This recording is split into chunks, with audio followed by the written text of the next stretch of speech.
Hello, this is the Tradesight U.S. Stocks and Futures Market Preview for Thursday, the 3rd of March, and Friday, the 4th of March, 2016.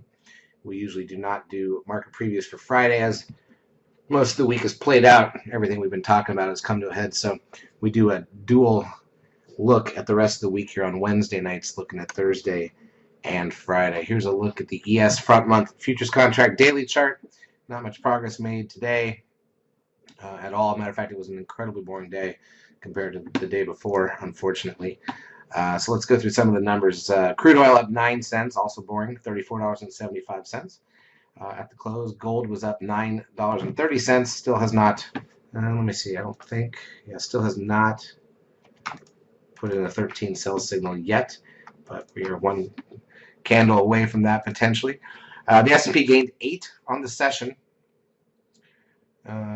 The NDX was up less than a point on the session. Look at that range on the NDX. Very, very narrow range. Stocks up 3, also very boring. Biotech's up 28.75, which is just a blip for the biotechs. The VIX down 61 cents to 1709. The trend got a very, very, very low close, one of the lowest closes of the year at 0.4. It's really a low number on the trend. That brings the 10-day moving average down to 1.20. Keep in mind, if I count the dots going backwards here, 1, 2, 3, 4, 5, 6, 7, the next 3 days that are going to come on the trend are going to drop off three readings that were above 1.5 and almost 2. So in other words, what's dragging the 10-day moving average up is the 10th, 9th, and 8th day back, and those days are going to drop off. And now you're going to have this really low reading. So you can see this moving average drop very quickly if we get a couple more numbers like that. Remember, the trend under 0.85 is important to the market. NASDAQ volume was 1.75. I'd call that middling at best. Sitting right on the 10-day moving average of volume, not very interesting either way. Advanced decline ratio, plus 960 on the NASDAQ, plus 1,040 on the New York. Google lost $2.69. Really a blip for Google. Apple gained 22 cents. Also blip. Nothing did anything significant today. Remember, Amazon was up like 25 points the day before. It was up $1.17 here. Netflix down 69 cents. Everything's closing very close to where it started the prior session comparatively. All right, here's the ES. And again, you can see very close to a flat opening with a small gap down.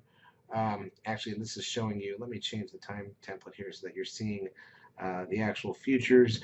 We'll get that extra 15 minutes in there. So now you've got the small gap down, wiggle back and forth 3 times, finally filled the gap over lunch, hung around that area, stayed in a narrow range, and then the very last 45 minutes of the day or so drifted higher, but no general excitement at all there. Look at the NQ is even worse, just a broad cup in a horrible 40-point range. It's nothing for the NQs.